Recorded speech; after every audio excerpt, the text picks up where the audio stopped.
बीडच्या परळीमधून धक्कादायक बातमी समोर आलेली आहे। परळीमध्ये गोळीबार झालेला आहे।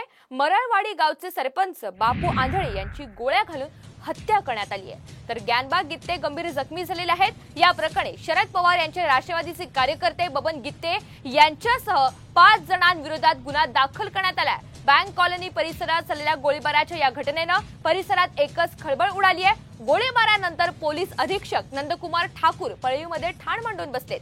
शहरात मोठा पोलीस बंदोबस्त ठेवण्यात आलाय। दरम्यान ही घटना पैशांच्या वादातून झाली असावी असा पोलिसांचा अंदाज आहे।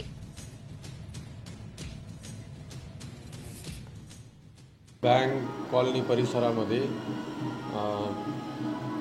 एक फायरिंगची घटना घडली। त्यामध्ये एक व्यक्ती मयत झाल्याचं आणि एक व्यक्ती जखमी झाल्याची आम्हाला माहिती मिळाली। त्यावर पोलीस तात्काळ घटनास्थळी पोहोचले। आम्ही 302, 307 आणि भारतीय हत्यार कायद्याप्रमाणे गुन्हा दाखल केलेला आहे 5 आरोपींविरुद्ध आणि त्या इन्क्लुडिंग जखमी जो आहेत त्याच्यावर देखील गुन्हा दाखल केलेला आहे। बाकी 4 आरोपींचा आमचा शोध चालू आहे।